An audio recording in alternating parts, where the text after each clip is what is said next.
Previously, we looked at self motivation, how you can keep motivating yourself as you work on your goals and progress on your life's journey.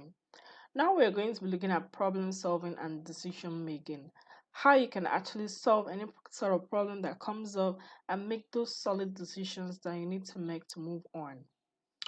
So, before we continue, don't forget to go take your test at this link. It's very important that you take this test before we actually proceed on this journey. And as usual, my name is Ezine Uzoije, and I'll be taking you on the session. Now, what are problems? Problems are always there in our everyday life. Even if you just want to stay back at home and sleep all day, there will always be a little form of challenge, problem that could come up. And as you keep solving problems from big to small, you keep developing your own techniques, your own strategies for solving problems, and you keep gaining experience in solving problems. Now, problem solving involves overcoming the barriers or obstacles that prevent the immediate achievement of goals. So, on this session, we're going to be looking at what problem solving really is, decision making, and the need for problem solving and decision making, the basic skills that you need for problem solving, decision making barriers, and then how to improve on decision making. So, let's look at problem solving. The truth is, there are no universal approaches one can take to solving problems. Any sort of problem that you see that comes up, there's no one way that anybody can tell you, oh, this is the only way that you can use to solve that problem, right? So basically, problem solving is finding solutions to complex problems. And in that finding solution, there is a process with steps that you can take. Now, these steps are in detailed right here. Number one is defining the problem. You need to always define whatever problem that you are set to solve. What is that problem? Understand it, because when you understand it, you are better able to define it. Another one is gathering information and collecting data about the problem. So you need to better understand it when you actually gather data about the problem. So in terms of numbers, in terms of how deep it is. Number three is to generate alternatives. What this means is you're creating solution options. What are the different ways that you can approach solving that problem? Then, after you've generated alternatives, this can also be seen as brainstorming. You now need to evaluate and select alternatives. That means you now weigh all of those things that you've brainstormed, weigh them effectively, and then select from the alternative which one seems to work for solving that problem. Now, selecting from the alternatives requires decision making skills. It will need you to finally decide. And it's important that you always make decisions because it's important for solving problems. When you finish with this, the next one is to plan for implementation. And this could involve a lot of things. Depending on the problem they're working on, the plan could be a big plan or just a little plan. And then after it, implement the solution. Now, you can actually detail this process and write to someone, because most times when you have serious challenges, serious problems, is this process that it follows. Okay. In fact, sometimes even when it's not a big problem, this process also works as well. All right. So let's look at some examples. We're going to be able to apply this process in these examples. So you have to complete a project within the next 10 days. So for achieving this target, you need at least 60 manpower. That's 60 persons. Whereas the available manpower is only 45. So you need the gap. So the gap of 15 manpower is the problem here. Are you seeing how we identify the problem right here? Okay. So this is an identification of the problem. This is an example of a problem. Another example is you're on the way to the railway station, and to catch up with the train that is leaving at 5:30 p.m. It's already 5 p.m. and you're stuck in traffic. It's likely that it will take 35 minutes to reach the station. So you are short of 5 minutes to reach the train. So the gap of 5 minutes is your problem. Here, the problem that you've identified is how can you reach that plane before that 5 minutes? Or how can you be able to make up that 5 minutes and then catch the train? So are you seeing how you can be able to define problems? And of course, if you actually finish with this session, I will encourage you that you use that process that we identified earlier on to use it on this problems that has been stated here. Use it and try and see how you can be able to come up with something. It's a systemic approach to solving problems. Okay, so let's look at decision making. When it came to selecting alternatives that you've come up with, we mentioned that decision making is very important at that point because you will need to make decisions, arrive at the options that you need. So, decision making is the art of narrowing down the possibilities. Number one, choosing a course of action. Number two, and determining the action's potential consequences.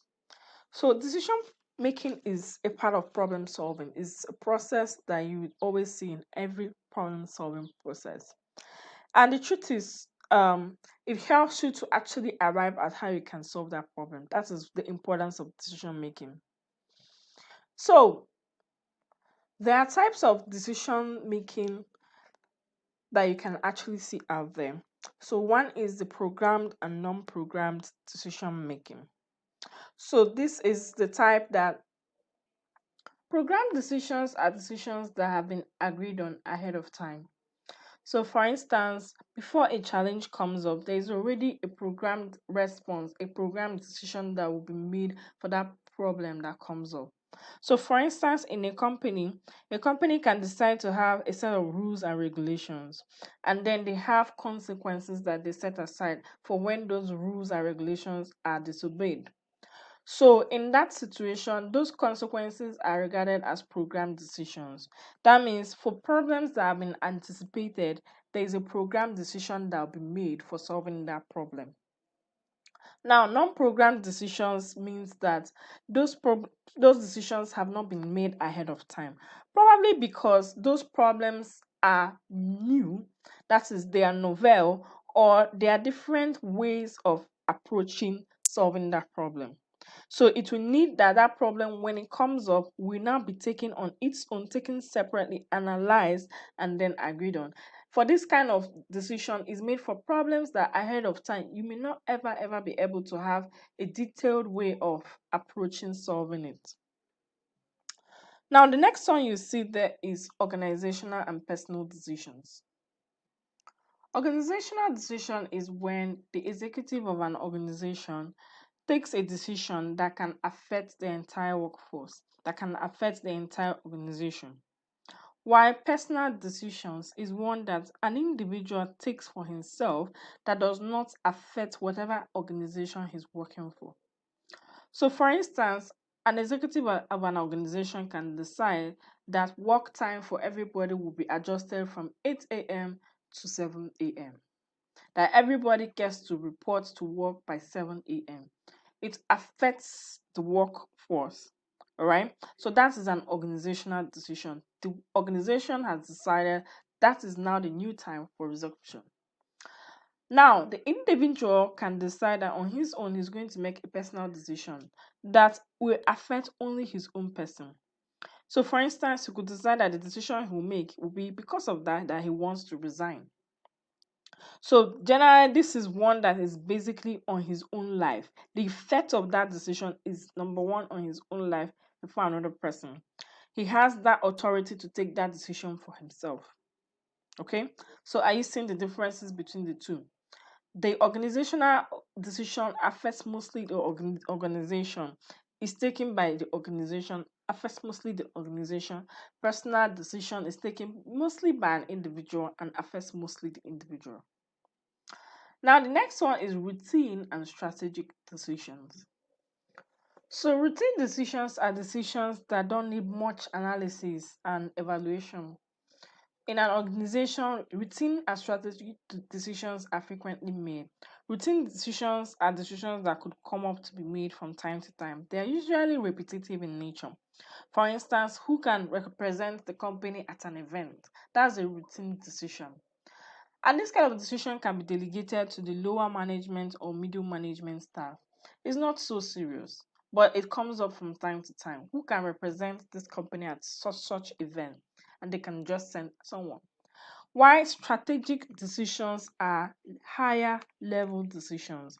For instance, where are we expanding to? What states are we expanding to next? Okay, are we buying a new company? Are we merging with another company? Those are strategic decisions. They are high level decisions. It's not something that is delegated to someone else. And usually they require large expenditure of funds. And if there is a mistake in the decisions that are made here, especially making them without involving the higher level staff, then it will have serious consequences. The next one is individual and group differences. So, individual decisions are those sort of decisions that are taken by one person. For instance, in the business setting, someone that is a sole proprietor is the only one that owns his own business, can make decisions just by himself. It's an individual decision. It could affect the entire business, but then the business is only owned by him. So, that's an example of an individual decision. Now, group decision is taken by a group of people. The entire group has to come together and agree, and usually the effects of that decision affects the entire group. So are you seeing the difference? With the individual, he makes the decision. It may directly just affect only him, but group, it affects the group of people. So for instance, a group of people can decide to come together and form a cooperative, and together they will now decide what venture they are going to step into with the funds that they raise. So that's a group decision. Up next, let's look at major and minor decisions. So, in an organization, for instance, a major decision is, for instance, purchasing a large machine that could cost millions. That's a major decision.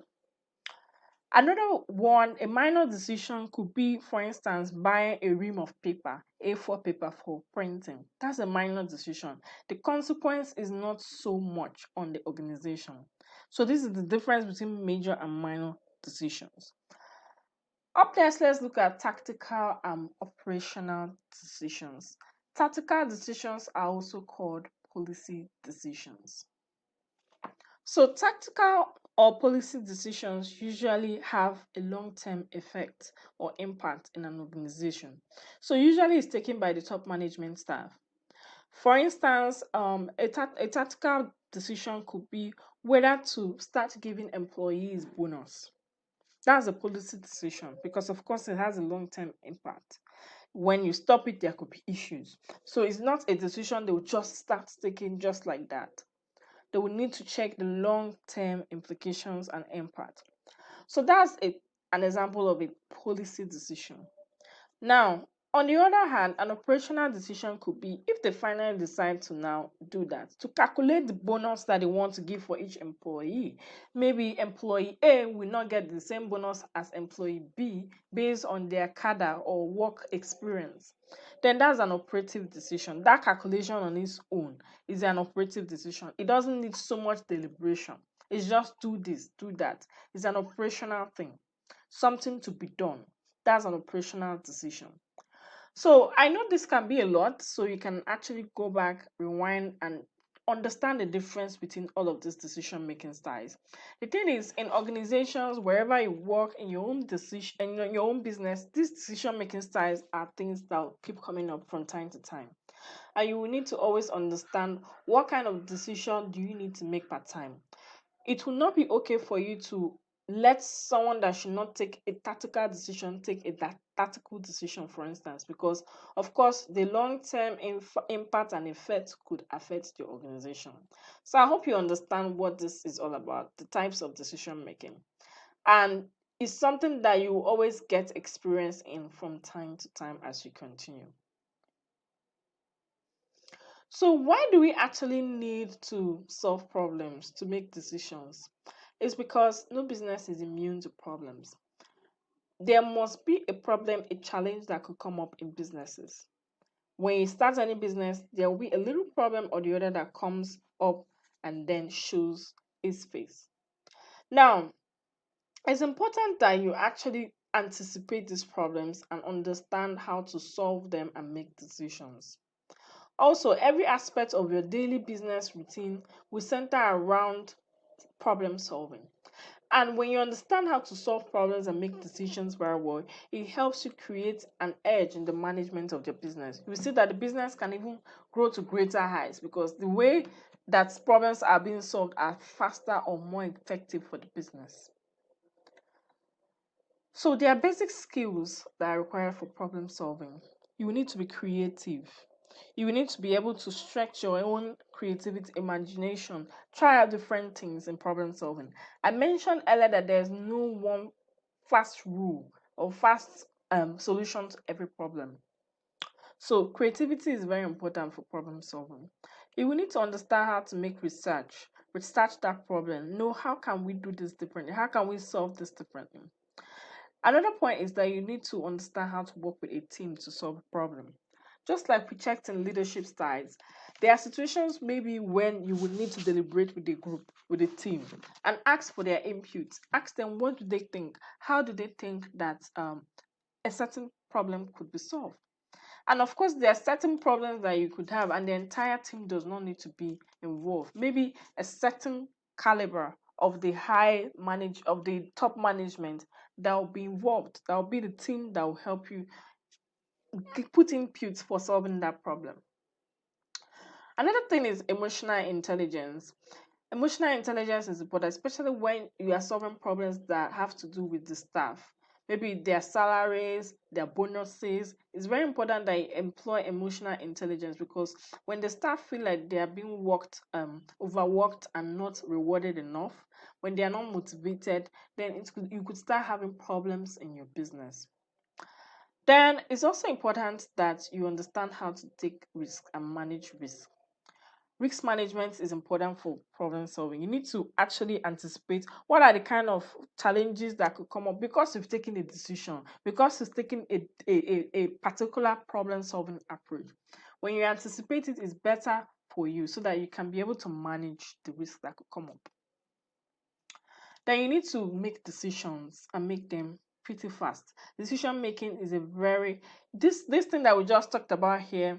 It may sound very theoretical, but when you actually start your own business or you work in middle management situations, then you notice that decision making is very integral, very important for the success of every business.